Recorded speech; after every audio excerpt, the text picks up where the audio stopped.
Alléluia. Amen. Merci Seigneur. Au nom de Jésus, Amen. Amen. Vous pouvez vous asseoir.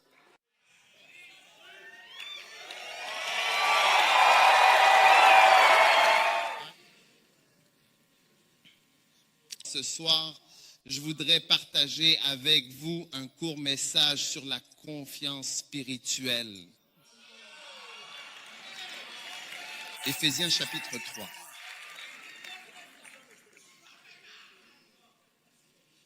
Éphésiens chapitre 3, verset 11.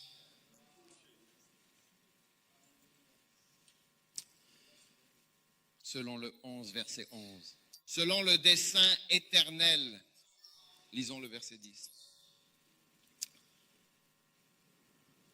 Afin que maintenant les principautés et les puissances dans les lieux célestes connaissent par l'Église la sagesse infiniment variée de Dieu selon le dessein éternel qu'il a accompli en Jésus-Christ notre Seigneur, en qui nous avons par la foi en lui la hardiesse et l'accès avec confiance.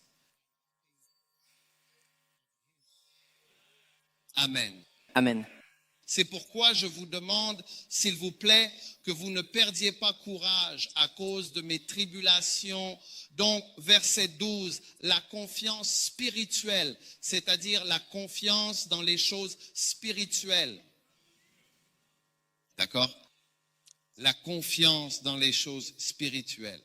En particulier, maintenant, c'est véritablement l'assurance. Alléluia. Est nécessaire. Et l'accès avec confiance, pleinement et en toute assurance, par la foi en lui. Vous savez, je vais changer ce que j'avais prévu de prêcher. Ouvrez 1 Samuel 9. Ceux qui doivent écouter ça ne sont pas ceux qui sont ici.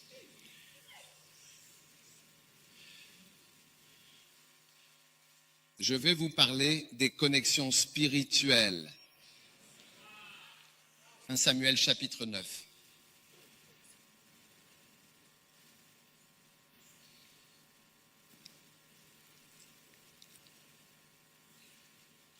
Il y avait alors un homme de la tribu de Benjamin, un certain homme qui s'appelait Kis, qui était le fils d'Abiel.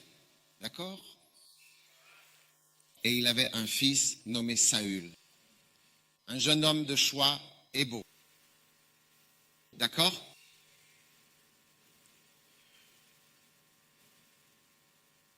Et les ânesses de Kis, le père de Saül, s'étaient alors perdus. Et Kis dit à Saül, son fils, prends une des ânesses. D'accord? Prends avec toi un des serviteurs et va chercher les ânesses. C'est ça. Et il traversa la montagne d'Éphraïm. Amen. Amen. Docteur Ogon, pouvez-vous lire, s'il vous plaît? Et il traversa la montagne d'Éphraïm et traversa le pays de Shalisha, mais ils ne les trouvèrent pas. Puis ils traversèrent le pays de Shaalim, et là non plus, ils n'y étaient pas. Et il traversa le pays des Benjaminites, mais ils ne les trouvèrent pas. Et lorsqu'ils arrivèrent au pays de Tsuf, Saül dit à son serviteur qui était avec lui, « Viens, retournons, de peur que mon père ne cesse de se soucier des ânesses et ne s'inquiète pour nous. » Et il lui dit, « Voici, il y a dans cette ville un homme de Dieu. Non. Et c'est un homme honorable. » Tout ce qu'il dit, tout ce qu'il affirme arrive sûrement. Cela se réalise toujours. Allons-y donc, avançons ensemble. Peut-être pourra-t-il en effet nous indiquer le chemin, le bon chemin que nous devons prendre, celui que nous devons suivre, celui qui s'impose à nous. Alors Saül dit à son serviteur, « Eh bien, mais voici, si nous y allons, qu'apporterons-nous donc à cet homme? car le pain est épuisé dans nos sacs et nous n'avons pas de présent à offrir à l'homme de Dieu. Qu'avons-nous? Et le serviteur répondit encore à Saül et dit, voici, j'ai sur moi le quart d'un sicle d'argent. Je le donnerai alors à cet homme de Dieu pour que cet homme de Dieu puisse nous indiquer notre chemin. Autrefois, en Israël, lorsqu'un homme allait consulter Dieu, il disait ainsi, venez, allons vers le voyant. Car celui qu'on appelle aujourd'hui prophète était autrefois appelé voyant. Amen. Alors Saül dit à son serviteur, bien dit, viens, allons-y. Ils se rendirent donc à la ville où se trouvait l'homme de Dieu. Et comme ils montaient la colline vers la ville, ils rencontrèrent de jeunes filles qui sortaient pour puiser de l'eau et leur dire, le voyant est-il ici? Salut. Et elles leur répondirent, oui, il est bien là. Le voici justement devant vous. Dépêchez-vous maintenant, car il est venu aujourd'hui à la ville, parce qu'il y a aujourd'hui un sacrifice du peuple sur le haut lieu. Dès que vous serez entrés dans la ville, vous le trouverez aussitôt avant qu'il ne monte au haut lieu pour manger. Car le peuple ne mangera pas tant qu'il ne sera pas venu, parce que c'est lui qui bénit le sacrifice. Ensuite, ceux qui sont invités mangent. Maintenant donc, montez, car à cette heure-ci, vous le trouverez. Et ils montèrent à la ville. Et lorsqu'ils furent entrés dans la ville, voici que Samuel vint à leur rencontre pour monter au haut lieu. Or l'Éternel avait averti Samuel la veille de l'arrivée de Saül en disant, demain, à cette heure-ci précisément, je t'enverrai un homme du pays de Benjamin et tu l'oindras pour être chef sur mon peuple d'Israël, afin qu'il délivre mon peuple de la main des Philistins, car j'ai regardé mon peuple parce que son cri est parvenu jusqu'à moi. Et lorsque Samuel aperçut alors Saül, l'Éternel lui dit, voici précisément l'homme dont je t'ai parlé. C'est lui qui régnera sur mon peuple. Alors Saül s'approcha de Samuel à la porte et dit, je t'en prie, indique-moi où se trouve la maison du voyant. Et Samuel répondit à Saül, je suis le voyant. Salut. Monte devant moi au haut lieu, car tu mangeras avec moi aujourd'hui. Et demain, je te laisserai partir et je te révélerai tout ce que tu as dans le cœur. D'accord. Magnifique. Dans Matthieu chapitre 3, nous lisons simplement à partir du verset 1.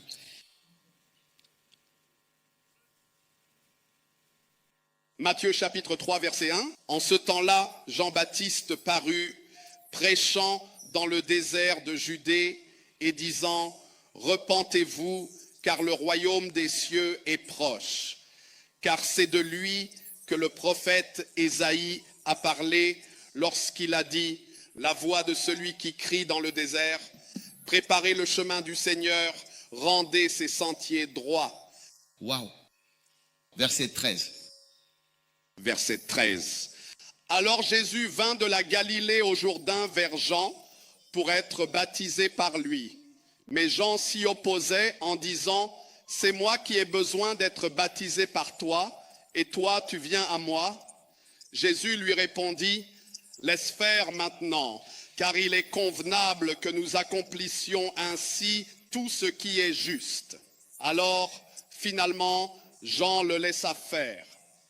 Marc chapitre 6, versets 1 et 2, tout particulièrement. Marc chapitre 6, verset 1. Il partit de là et se rendit dans son pays et ses disciples le suivirent. Lorsque le sabbat fut venu, il se mit alors à enseigner dans la synagogue. Beaucoup de gens, l'ayant entendu, étaient frappés d'étonnement. Et ils disaient entre eux, d'où cela lui vient-il? Quelle est donc cette sagesse qui lui a été donnée et comment de tels miracles se produisent-ils par ses mains? Amen. Amen. C'est ça. Vous savez, l'une des choses importantes, et ceci n'est qu'une courte leçon biblique.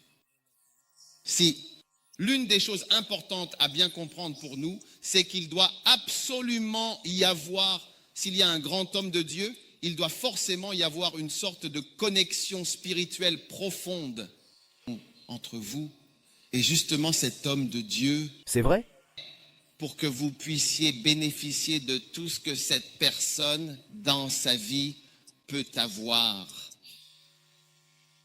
Donc, être dans la même église, au même endroit, ne signifie pas nécessairement qu'il y a une véritable connexion spirituelle. Amen. Oui. Être dans la même église ne veut pas dire qu'il existe une quelconque connexion spirituelle. C'est pourquoi il est très important, vraiment très important, de faire l'effort de se connecter. Sinon, vous pouvez être présent, mais sans être connecté. Et dans ce cas, vous ne profitez pas, vous ne bénéficiez pas pleinement de ce qui est là. Donc, en fait, c'était vraiment une très bonne question que les gens posaient. Mais seulement, l'esprit de la question dans Marc 6, 2 était « D'où cet homme tient-il ces choses ?» comme « D'où cet homme a-t-il obtenu ces choses ?» Parce que toi, tu l'obtiens toujours de quelque part. On reçoit toujours quelque chose de quelque part. Donc, on peut très clairement voir que des gens peuvent parfois être dans une institution, mais ne sont en réalité jamais vraiment connectés à la chose elle-même. Par exemple, beaucoup de personnes sont dans l'église méthodiste, mais ne sont absolument pas du tout connectées à John Wesley. Je suis plus connecté à John Wesley que beaucoup de méthodistes. Je ne sais pas pour les prêtres, mais pour beaucoup de méthodistes, je suis plus connecté.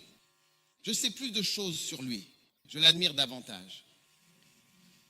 J'ai lu davantage pour en savoir plus, pour en découvrir plus, pour mieux le comprendre. Je l'ai cité plus souvent. Dans mes livres, vous me voyez citer beaucoup de choses de John Wesley. Je suis allé dans la maison de John Wesley. Je suis allé là où il est enterré. J'ai prié sur son corps, sans vie. Oui, cela m'intéresse. Cela n'intéresse pas beaucoup de méthodistes. Ils sont méthodistes officiels. Je ne suis pas un méthodiste officiel. Si je peux avoir quoi que ce soit de proche de John Wesley, je serai béni. Vous pouvez effectivement faire partie d'une institution, mais ne pas être connecté ou même véritablement lié au pouvoir qui l'a créé. Vous voyez, c'est pour cela que beaucoup de grandes églises méprisent les prophètes. Parce qu'ils les méprisent, car un prophète n'a pas d'institution. Il est lui-même l'institution. C'est juste une seule personne. C'est un messager de Dieu. Donc, parce qu'il n'y a pas de bâtiment, ni d'ordre, ni de conseil quelconque, il pense que cela ne vaut rien. Mais l'institution que vous voyez vient d'une personne. Une personne. Wow. Oui. Et généralement, quand cette personne meurt, l'institution commence à dériver comme un navire sans moteur. Oui, bien, prédicateur. Un grand navire sans moteur. Oui, Dérivant, emporté doucement, lentement, par n'importe quel courant. Seigneur, aie pitié. Il l'emporte. Oui. Donc, quand vous prenez les églises protestantes, vous savez qui sont nés du côté allemand, c'est-à-dire du côté de l'Allemagne. Eh bien, vous voyez, c'est justement en Allemagne que tout cela a commencé. Tu sais, c'est Martin Luther qui est à l'origine de ce mouvement presbytérien et ainsi de suite, tu vois. Ça vient de quelqu'un. Donc, c'est le ministre d'origine. Tu comprends? Oui. Ensuite, cela mène à une institution. Oui. Et l'institution, comme l'église presbytérienne, est une grande institution, une organisation de grande envergure. c'est la deuxième plus grande église du Ghana, presbytérienne. C'est la plus ancienne église parmi les grandes institutions. Mais tu peux ne jamais demeurer totalement connecté à la véritable source du ministère.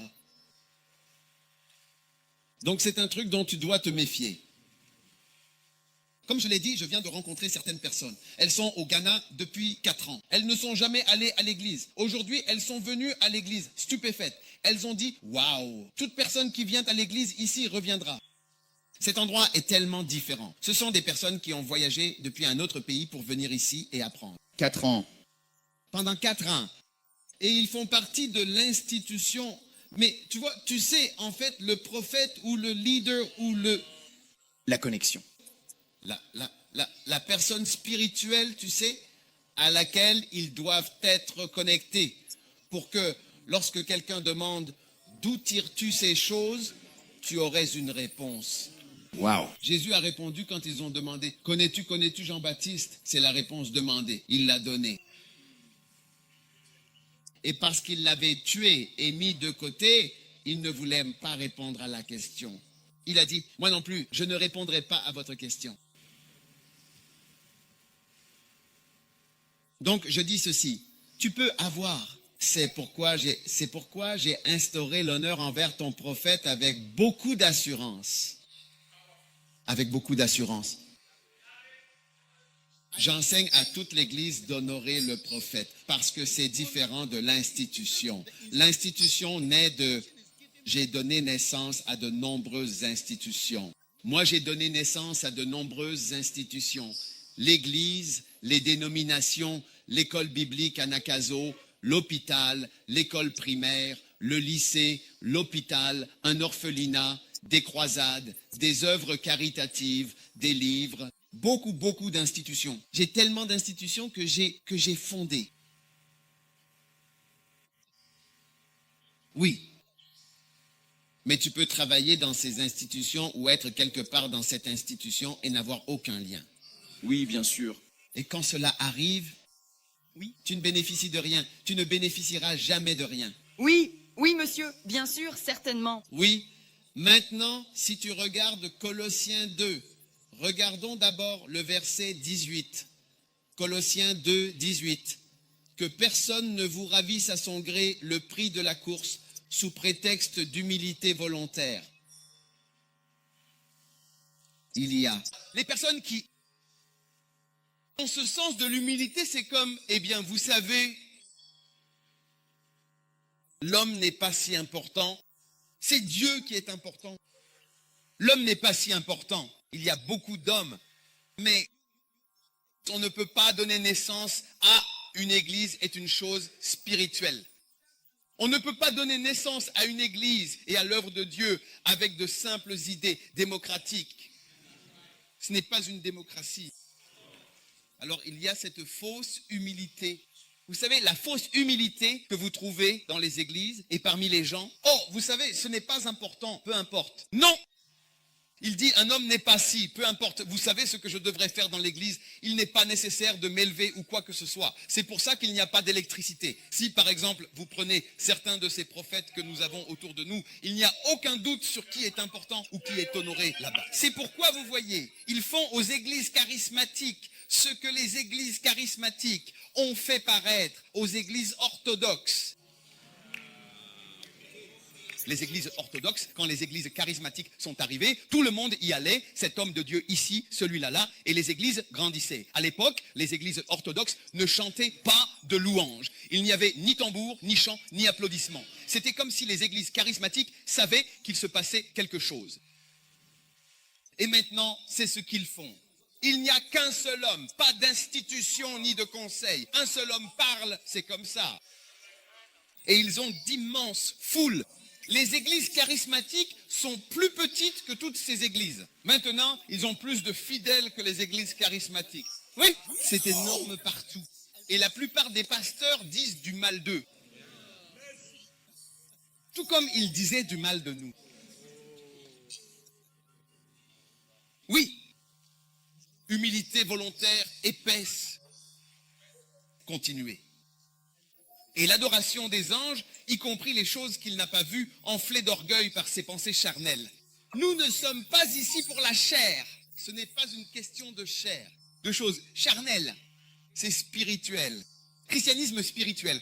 Et l'humilité doit être authentique. Quand Jésus a dit « L'Esprit du Seigneur est sur moi », aujourd'hui cette parole est accomplie, ce n'était pas de l'orgueil. Il disait d'arrêter de faire semblant quand il a dit « L'Esprit du Seigneur est sur moi ». Quand il rencontrait quelqu'un, il disait « Je suis le voyant ». Il disait « Je suis le voyant, je suis ». Celui-là. Oui, je suis celui que vous cherchez. Pas tout le monde à l'église, je ne suis personne. Et l'église est quelque chose à laquelle nous participons tous. Et donc c'est cette fausse humilité.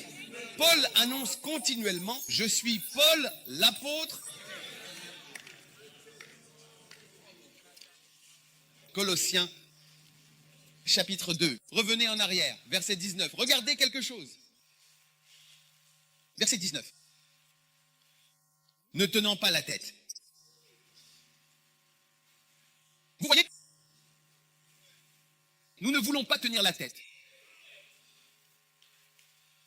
de laquelle, chaque fois qu'il y a une tête, nous n'avons même pas besoin de la tête. L'organisation est là. Nous n'avons même pas besoin de la tête. Ne tenons pas la tête de laquelle tout le corps. D'accord ? Disons que nous ne considérons même pas les gens comme la tête. Disons que nous ne considérons même pas la tête comme une tête. Mais il continue en disant, de laquelle tout le corps, par les jointures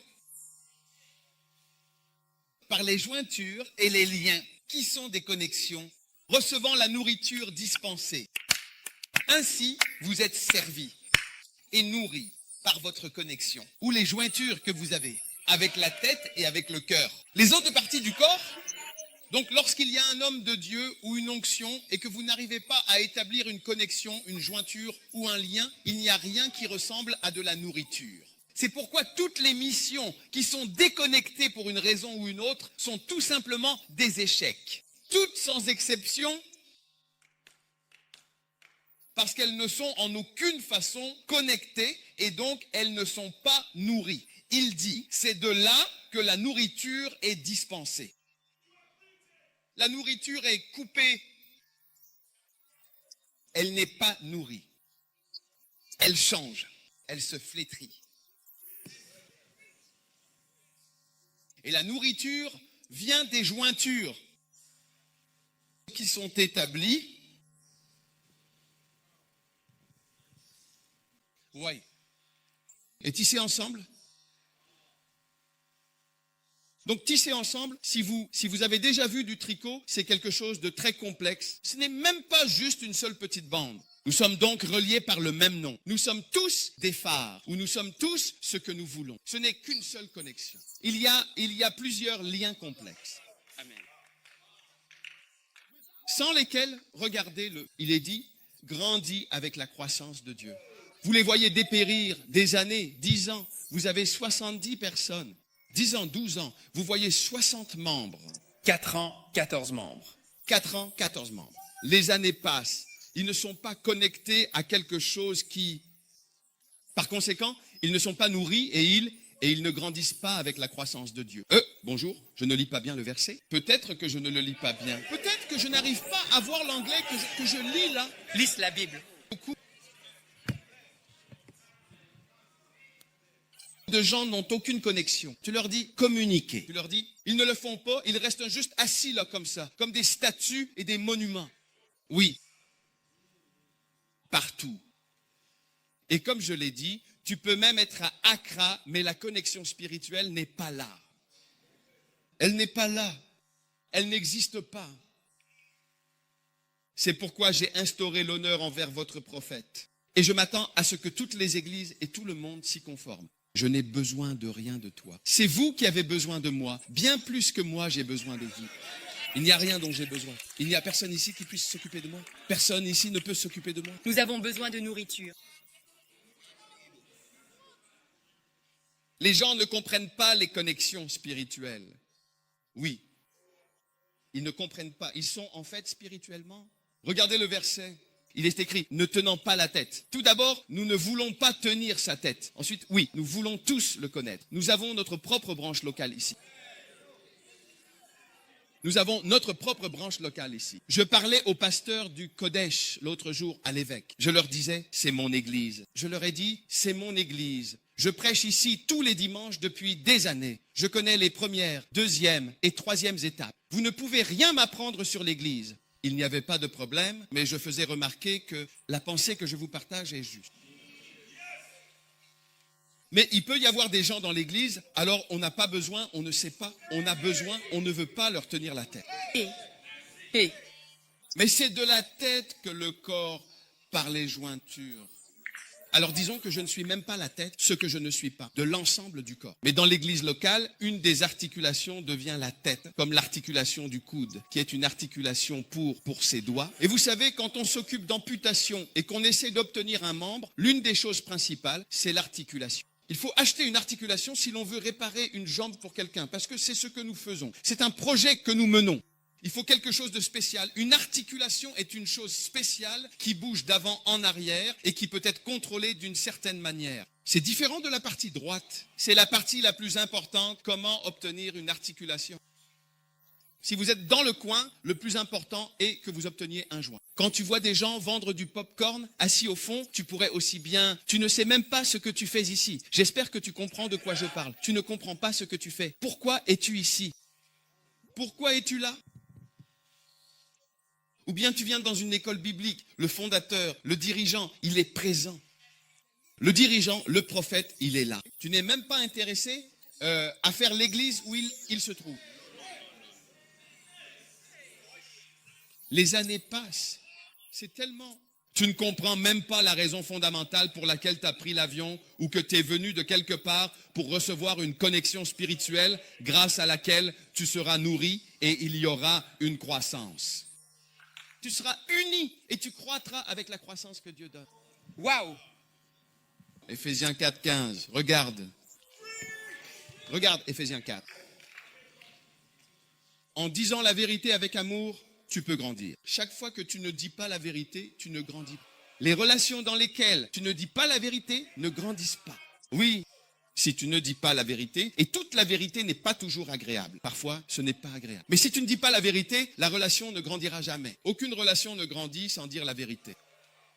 Oui, si tu souris tous les jours, bonjour, tu es beau, tu es beau, tu es beau. Mais il sourit sans rien dire, ta relation ne grandira jamais. En disant la vérité avec amour, vous pouvez grandir à tous égards vers celui qui est la tête, c'est-à-dire Christ. Verset 16, regardez de qui tout le corps, bien assemblé ensemble. Vous voyez, là où vous n'avez pas établi en fait une union spirituelle, regardez, vous pouvez même être assis ici à l'église, mais vous n'établirez pas de connexion. C'est vrai.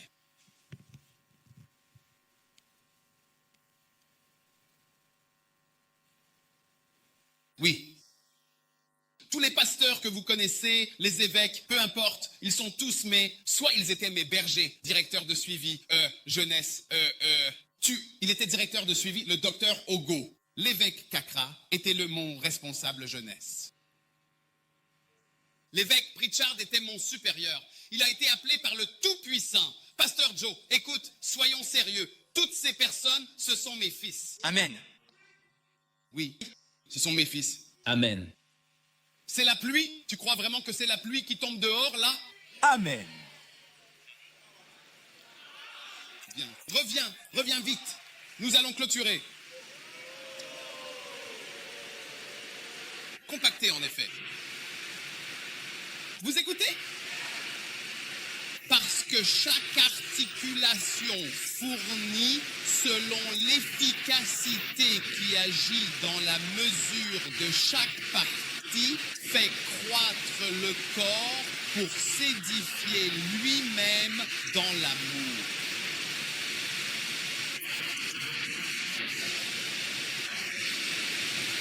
Vous écoutez? Oui. Oui. Donc, quand vous regardez cela, vous pouvez voir clairement qu'une articulation ou une connexion est censée apporter quelque chose. Amen. et vous ne recevez pas quelque chose Mais quand vous n'êtes pas connecté. La chose peut être là, mais vous n'y êtes pas connecté. Selon l'efficacité qui agit dans la mesure de chaque partie, cela fait croître le corps. Ainsi, le corps est obligé de croître grâce à ces connexions. Donc, vous devez établir une connexion entre vous-même et tout entrepôt spirituel auquel Dieu veut que vous soyez connectés. Sinon, cela ne vaut vraiment rien. Vous n'êtes qu'un fonctionnaire au sein d'une institution, ce qui, finalement, ne vaut rien. L'institution ne vaut rien.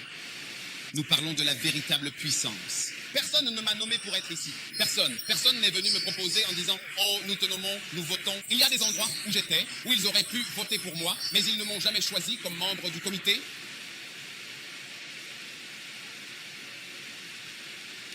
Maintenant, pourquoi ai-je lu les versets que nous avons lus? Pourquoi les ai-je lus?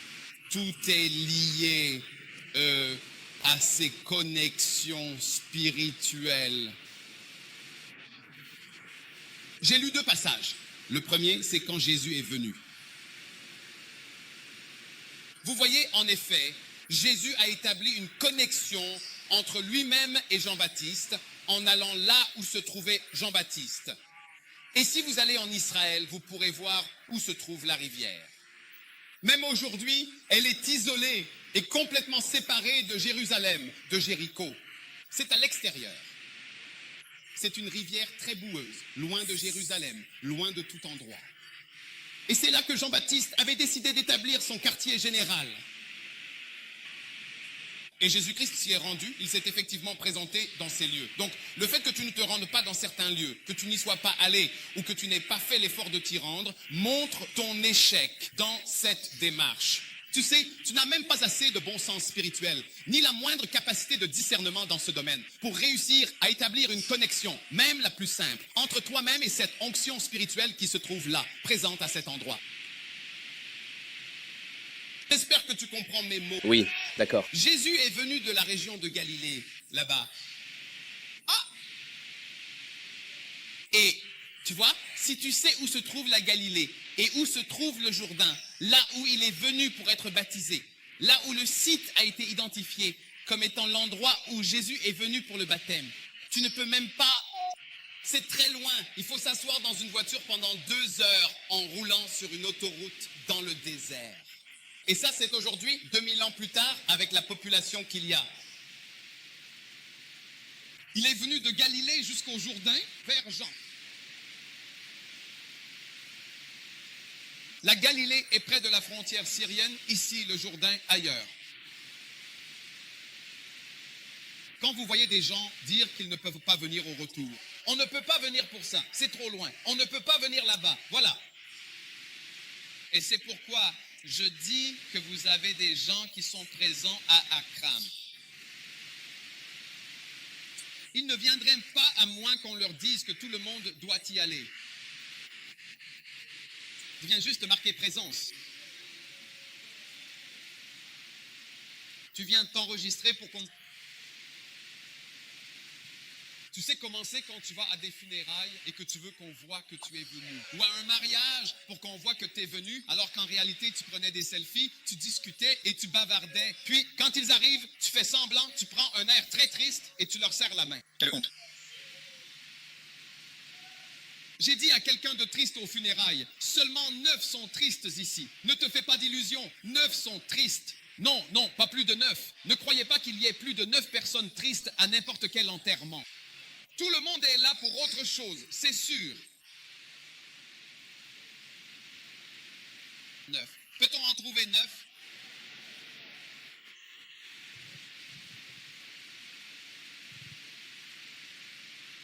Connexion spirituelle? Certains d'entre nous sont complètement déconnectés. Jésus est venu, il avait le message qui était Le message de Jean-Baptiste, dès le premier verset, il commence à donner son message. Jean-Baptiste est venu prêcher dans le désert, disant ceci, ceci, ceci, ceci, ceci, tous ces messages. Repentez-vous. Ensuite, il a même suivi certaines des instructions. Que quiconque a changé, passant d'un homme méchant à quelqu'un dont les péchés vont être pardonnés, qu'il s'avance maintenant. Et Jésus a levé la main et s'est avancé. Très humble. Je peux dire que la plupart des échecs et de la pauvreté, viennent de l'orgueil. Oui, certains d'entre vous disent, si vous me voyez lever la main, ne pensez pas que je l'ai déjà fait auparavant. Vous vous expliquez à vous-même et vous vous répondez sans cesse. Inutile de vous justifier ou d'expliquer tout ce que vous voulez expliquer. Ce n'est pas exactement ce que vous dites ni ce que je dis. C'est ce que je dis en général, n'est-ce pas?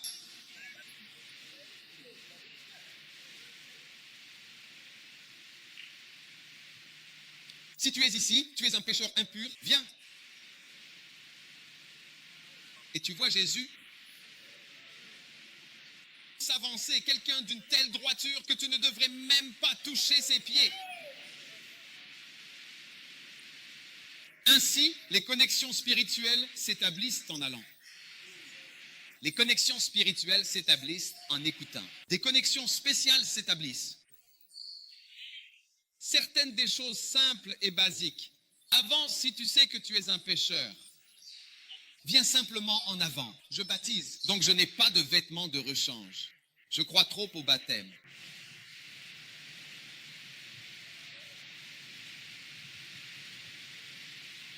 Et puis, Samuel. Tu vois, Samuel cherchait ses chèvres. Il ne pouvait pas trouver ses chèvres. Et il avait besoin d'établir une connexion entre lui et ce prophète afin que tout ce que le prophète porte puisse lui profiter. S'il n'y a pas de problème, le prophète se promène tout le temps. Comment cela fonctionne-t-il? Qu'est-ce que porte l'onction qu'il a? Ça se répand simplement partout? Soyons sérieux, ce n'est pas juste dissipé. Quand Jésus marchait, il a vu la femme atteinte de perte de sang. Il y avait tellement de gens qui le touchaient, mais une seule personne a pu se connecter à la puissance. Elle a entendu et est venue dans la foule par derrière. Elle a touché son vêtement, car elle disait que si elle le touchait, elle serait guérie. Elle est venue, elle a touché, elle a parlé, elle a cru. Elle avait entendu parler de lui. Elle est venue derrière lui, elle a touché et a établi un lien.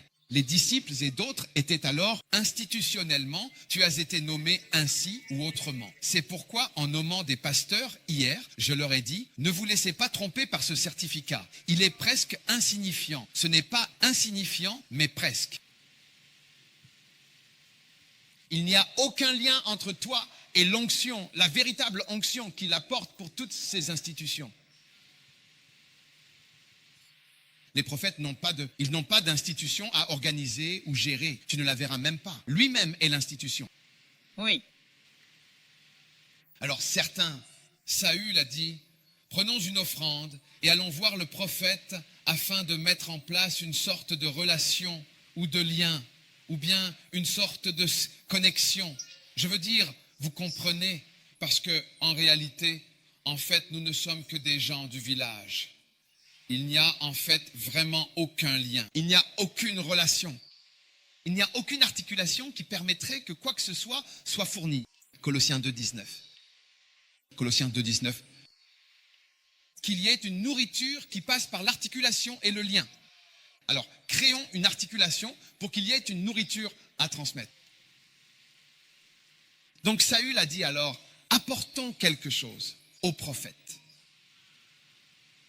Et c'est exactement ce que, quand il l'a fait, cela lui a même permis d'aller voir le prophète. Et quand il l'a fait, il a dit, je suis le voyant. Il a dit, tu as plus besoin du voyant que le voyant n'a besoin de toi. Amen. Qui avait perdu ses chèvres? Et c'est toi qui allais devenir roi en rencontrant ce voyant. Alléluia. Beaucoup d'entre nous sont déconnectés. Oui, monsieur. Nous sommes membres d'une institution, mais nous sommes déconnectés du prophète et de l'onction qui est dans la maison. C'est pourquoi certains prospèrent et prospèrent, et d'autres sont là sans prospérer. Amen. Ils sont membres de l'institution, mais pas connectés à l'onction dans la maison. L'onction dans la maison est sans dette, sa prospérité aussi. C'est du comptant. Augmenter. C'est de l'augmentation, c'est de la croissance. Je suis venu à First Latter. Nous étions 300, maintenant 5000 assis, plus grand que le Kodesh, physiquement 5000. Prophète. Oui, avec des chaises à l'extérieur, voire des chaises en plastique. Nous avons garé des chaises dehors ici. Nous nous étendons de ce côté. Waouh. Oui. Alors, écoute, je t'explique que les gens ne se connectent pas Oui. à quelque chose qui était là. Tu vois quelqu'un, 14 ans, il a 60, 70 personnes, 60 personnes. Nous, il ne peut même pas te donner $400. Il ne peut même pas acheter un billet pour aller quelque part. Non. Tu n'es pas vraiment connecté, tu n'obéis pas, tu ne suis pas. Tu dis, baptise-moi, je ne peux pas être. Tu dis ça, tu ne peux pas venir. Tu ne peux pas communiquer, tu ne peux rien faire, peu importe quoi, c'est vrai. Donc tu peux être à Accra. Tu sais, une fois j'expliquais à quelqu'un que je suis plus proche de l'évêque Richard qui est à Londres que de beaucoup de personnes qui sont ici, au Ghana. Juste ici, je les vois. Je suis plus proche de lui. Je suis plus connecté à lui.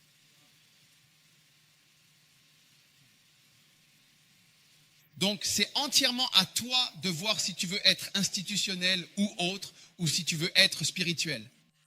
Et c'est pourquoi j'ai dit à mon église, et mon église est mondiale, que les membres de mon église me connaissent. Je suis le prophète. Je suis l'apôtre qui a fondé l'église. Ils doivent connaître leurs dirigeants. Je ne les égare pas là où tu es. Ne les égare pas ailleurs. Hein? Prêche, prêche, prêche, prêche. Et quand ils ne connaissent pas leurs dirigeants, comme l'église méthodiste, j'ai dit, si l'église méthodiste se rattachait à John Wesley, ce serait une église différente. Oui, monsieur. John Wesley était un homme de croisade, des signes et des prodiges. Si la personne que l'on peut décrire comme la plus proche de John Wesley lorsqu'il prêche, c'est le révérend Eastwood. Oui. Oui, des signes et des prodiges avec des gens qui crient, qui roulent partout. Le plus proche de cela, probablement, vous pouvez dire à notre époque, ce serait le révérend Eastwood, en termes de façon de prêcher. Waouh. Oui, Loué soit-il. oui. Je ne sais pas quel prêtre ou évêque méthodiste on peut comparer au révérend Eastwood. Oui, bien, monsieur. Il ne pouvait pas prêcher. Il ne peut pas prêcher à cause des cris et hurlements pendant qu'il exerce son ministère. Waouh. Oui, bien sûr, absolument. John Wesley, va le lire. Il avait l'habitude de se tenir sur des tombes pour prêcher. On ne lui permettait pas d'entrer dans l'église officielle. Il se tenait dans le cimetière, écoutait et prêchait. Levez-vous. Père, merci pour la bénédiction de ta parole. Merci pour les connexions spirituelles. Oui. Nous te rendons grâce. Au nom de Jésus. Amen. Amen. Il y a effectivement un lien particulier entre Kenneth Hagin et moi. Oh oui. C'est pour cela que Dieu m'a fait changer, parce que je n'avais aucun moyen de lui parler. Je ne lui avais jamais parlé. Même Benny Hinn et Catherine Kuhlman, il a dit qu'il n'avait jamais. Il m'a dit, j'étais assis avec lui dans un restaurant ici, en bas. Nous étions juste tous les deux. J'étais assis ici, il était assis là. Il a dit n'avoir jamais rencontré Catherine Kuhlman auparavant. Où lui ai-je parlé avant? Jamais. Mais la connexion spirituelle, il n'est pas difficile de voir qu'il y a un lien entre eux. Oui. C'est pour cela que Dieu a mis dans ma main, il a dit, va voir Kenneth Hagin, donne-lui ceci. Et il a même instauré une connexion physique, une poignée de main et une bénédiction. Absolument. Jonction. Un lien. Un lien. Oui. Je fais partie des personnes qui portent ce manteau de Hagin. Je le porte. C'est évident. Oui. Je le porte. Il y a un lien entre moi et Bonke, qui sont les plus grandes croisades en Afrique. Je n'ai pas besoin de dire tout cela. Oui, qui ont lieu. Il n'y a aucune croisade qui ait eu lieu. Quelle croisade? Cours. En cours. Oui, Énorme. À 100%. ce sont des livres. C'est Hagin, c'est le manteau. Ouais. Ouais. Dès aujourd'hui, enseigne, ce sont les églises. J'enseigne aux églises. C'est un main, c'est une chose spirituelle. Tu ne peux pas faire ces choses physiquement. Tu dois maintenir ou atteindre, en particulier, une sorte de connexion. C'est pourquoi, en réalité, tout type de bête entre toi et le lutte. Personne qui porte l'onction, c'est une chose malheureuse pour toi. C'est une bête, c'est une mauvaise chose pour toi. Oui, Seigneur. Oui. Délivre-nous. Tu seras autour de cela, mais tu ne seras pas connecté à cela. Et quand ils ne sont pas connectés, tu ne reçois rien.